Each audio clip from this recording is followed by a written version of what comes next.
Nunca estuvo en mis planes ser madre. Darme cuenta que tenía un embarazo de 2 meses fue una gran sorpresa para mí, más aún por el difícil momento que estábamos viviendo mi marido y yo. Con Carlos decidimos unir nuestras vidas, ya no siendo tan jóvenes, ya después de haber realizado muchas cosas, carreras profesionales, viajes, fiestas y estabilidad económica. Nuestras vidas eran cómodas y sin sobresaltos, por lo que nuestra idea era mantenerla así. Por ese motivo no habíamos planeado tener hijos. Como les mencionaba, la noticia llegó de sorpresa, tal vez por algún descuido al tomar mis píldoras, debido a la tragedia familiar que vivía Carlos. Su única hermana y el único familiar que le quedaba con vida había fallecido en un accidente aéreo hacía unas semanas antes. Nadie se hubiese imaginado que el viaje a Europa que le habíamos regalado con Carlos terminaría con su vida. La noticia fue más devastadora cuando nos informaron que su cuerpo había sido calcinado, que estaba irreconocible y en pedazos. Carlos solicitó la cremación de los pocos restos que quedaron y nos hicieron llegar una pequeña urna que adornaba la parte superior de la chimenea de la casa. De esa manera, Carlos se sintió un poco más en paz de tener una parte de su única hermana en casa. Frente a tanto dolor, no sabía cómo darle la noticia a Carlos de que seríamos padres. Pensaba que no lo tomaría de buena manera, y no estaba equivocada. Al decirle que nuestras vidas cambiarían por la llegada de un hijo, me dijo que no estaba preparado para ser padre, pero que si yo decidía tenerlo, él me apoyaría, aunque no fuera feliz. No dije nada en ese momento, solo pensé en un futuro hijo y sin él. Luego de mucho tiempo de analizar la situación, le dije que no era necesario que me apoyara, que decidía tener a mi hijo, pero que a él no quería retenerlo solo por una responsabilidad. Lo quería a mi lado, pero por amor. Me miró fijamente y retirando un mechón de cabello que cubría uno de mis ojos, me dijo: «Estaré siempre a tu lado porque te amo.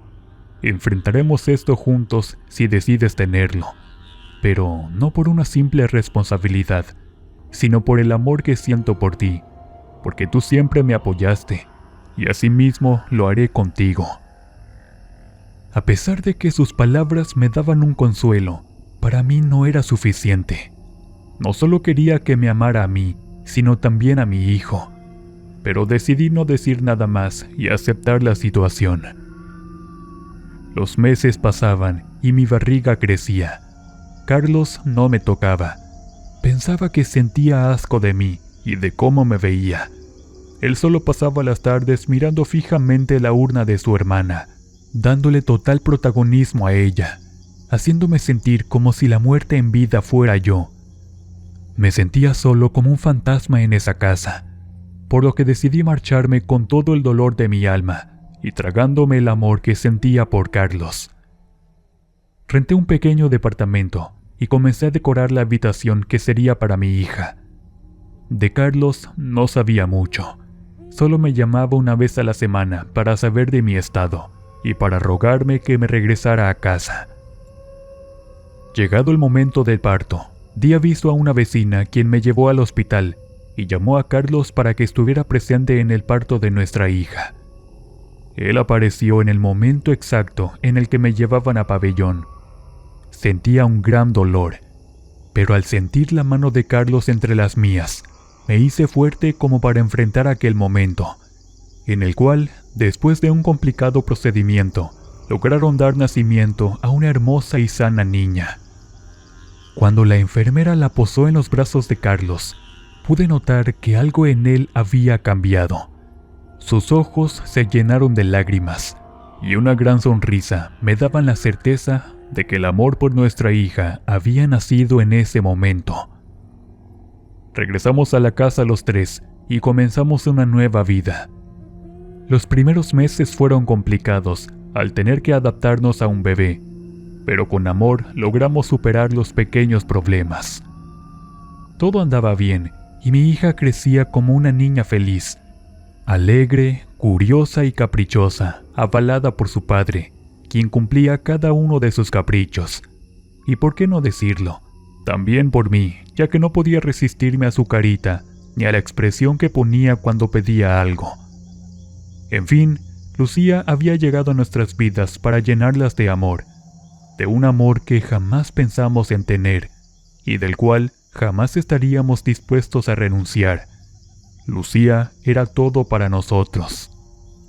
Pensamos en aquel tiempo en que ninguno de los dos estábamos seguros en tenerla, lo que hacía mirarnos con vergüenzas, haciendo un pacto de no volver a mencionar ese tema. Todo andaba perfectamente, hasta el momento en que comenzó nuestra pesadilla.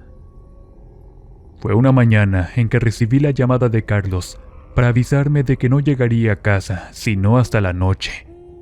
Fueron unos minutos en que perdí de vista a Lucía, pero luego de un fuerte ruido, corrí hasta la sala para escuchar el llanto de mi hija.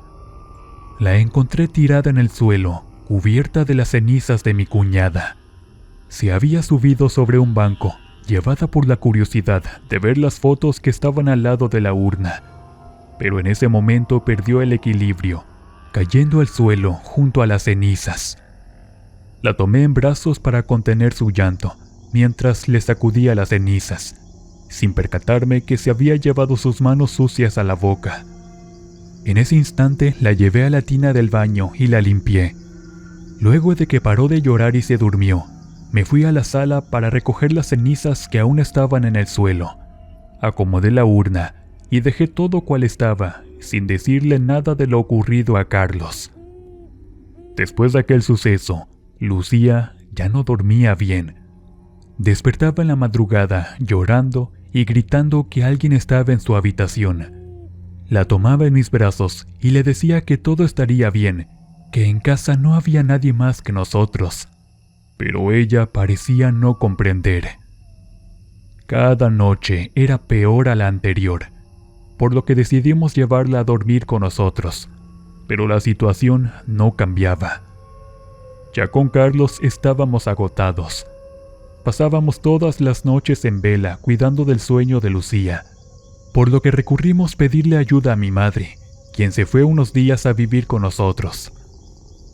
Después de que mi madre vio el extraño comportamiento de Lucía, quien ya no sonreía ni hablaba, estaba todo el día triste y con una mirada errática, nos recomendó que la bautizáramos, y así lo hicimos.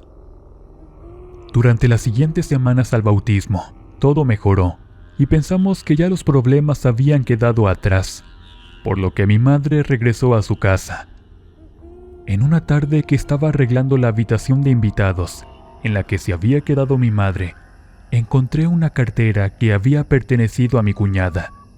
La encontré junto a Lucía, quien jugaba a mi lado. Decidí revisar su bolso. Tenía algunas joyas y unas fotografías junto a unas cartas. La saqué y una de las fotografías se cayó al suelo. Lucía corrió a recogerla, pero al mirarla se puso pálida y su semblante cambió. Salió corriendo y llorando de la habitación a esconderse detrás de la escalera. Fui en su búsqueda y le pregunté qué sucedía. Ella, aún muy alterada, me dijo: «Mami, el hombre de la fotografía es quien me asusta en las noches. Dice que me va a matar, que no debo vivir». Luego de eso, comenzó a darse golpes contra la pared y a gritar sin parar, diciendo que no se quería morir. Yo estaba desesperada. Trataba de contenerla y detener sus golpes, pero estaba completamente descontrolada. Me atacaba y mordía para que la dejara, hasta que logró soltarse. Luego de correr un poco, cayó al suelo desmayada, frente a mi atónita mirada. Al reaccionar, llamé a Carlos y le dije que llevaría a Lucía al hospital. Al llegar, mi hija tenía más de 40 grados de fiebre. La internaron y trataron de estabilizarla, pero Lucía no reaccionaba a ningún tratamiento. Me sentía inútil e impotente al no poder ayudar a mi hija. Carlos, por su parte, también sufría por el miedo de perder a nuestra hija, ya que el médico no nos dio muchas esperanzas. Mi hija estaba muy débil, pese a que no encontraban una causa a su malestar, ni a nada que le pudiera provocar los 2 ataques cardíacos que había sufrido esa tarde después de llevarla al hospital, por lo que el médico duramente nos dijo: es muy probable que su hija se muera esta noche. Si amanece con vida, sería un milagro poco probable. Les aconsejo que se queden a su lado, así podrán despedirse, y ella no morirá sola. Así su conciencia quedará en paz. Las palabras de aquel médico me llenaron de ira. ¿Cómo era posible que fuera una persona tan fría y dura, que no tenía empatía con el dolor de unos padres que sufrían? ¿Cómo era posible dejarnos sin esperanzas?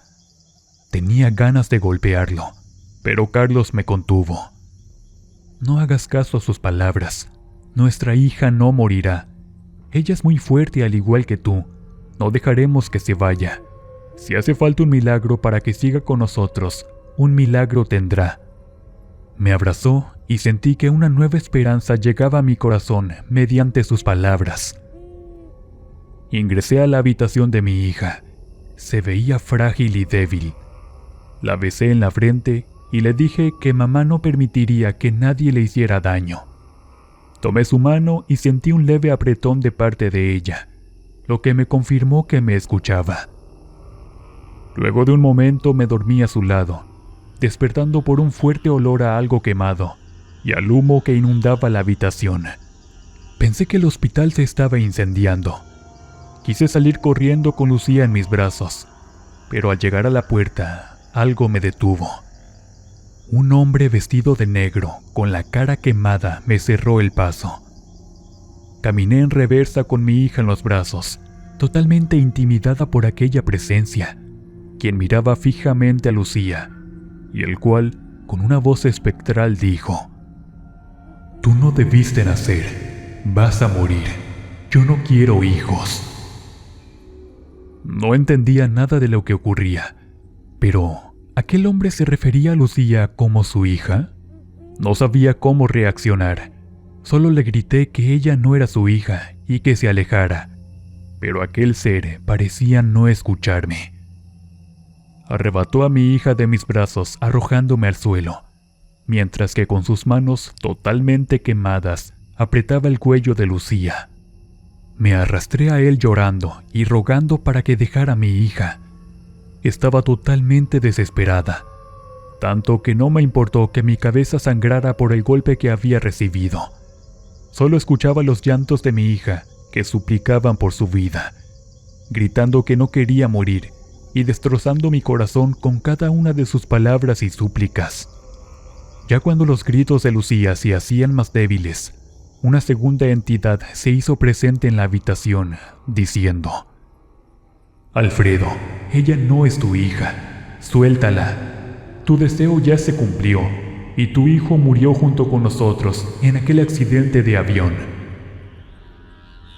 Mis ojos no daban crédito a lo que veía. Era el fantasma de mi cuñada, quien había acudido en ayuda de mi hija.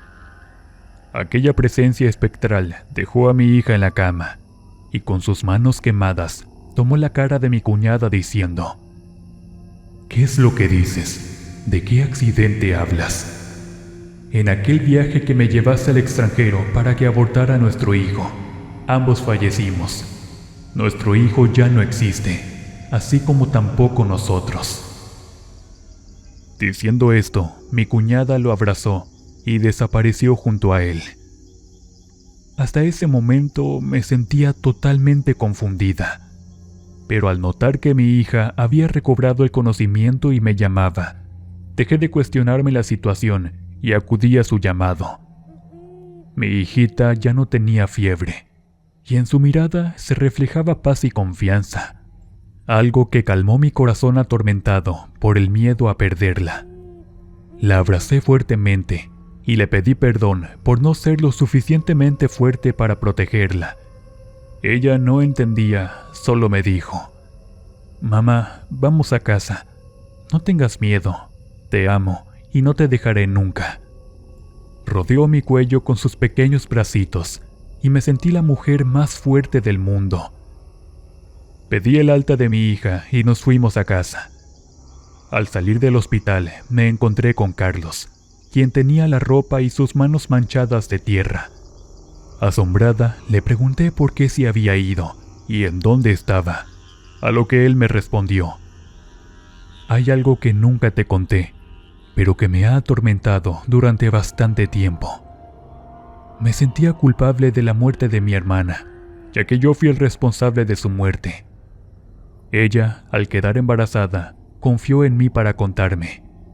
Y yo, lejos de apoyarla, la enjuicié y le dije que no podía tener a ese hijo, ya que aún estaba estudiando. Ella no quería abortarlo. Me suplicó para que no la obligara a hacerlo, por lo que hice caso omiso a sus ruegos, por lo que recurrió a su novio para buscar apoyo. Pero este, quien era mi amigo, tampoco estaba de acuerdo en ser padre, por lo que aceptó mi proposición de realizarle un aborto en el extranjero, obligando a mi hermana a viajar con él, viaje en el cual ambos murieron. Además, por lo que supe, no solo las cenizas de mi hermana están en esa urna, sino también las de su novio, las cuales se mezclaron, algo que se me reveló esta noche. Después de escuchar las palabras del médico, quien mencionó lo del milagro, corrí a casa y le pedí perdón a mi hermana por lo que había hecho, y le supliqué que ayudara a mi hija. En ese momento vi su silueta y la de su novio saliendo de la urna, por eso sé que no está sola. Después de eso tomé sus cenizas y fui al panteón a enterrarlas. No arriesgaré nuevamente a la familia por tener su recuerdo en casa. Ahora ya todo pasó, estaremos en calma y más seguros, aunque yo viviré con la eterna culpa de haber obligado a mi hermana a hacer algo que la llevó a su muerte. En un principio entendí toda la culpa que sentía al perder a su hermana y el rechazo que sentía en un principio por mi embarazo. Pero también entendí que la vida a veces te enseña lecciones de la peor manera. Tuvo que vivir en carne propia el miedo que se siente al perder un hijo, para comprender el daño que le había hecho a su hermana, situación que lo llevó a arrepentirse y a tener que pedir perdón.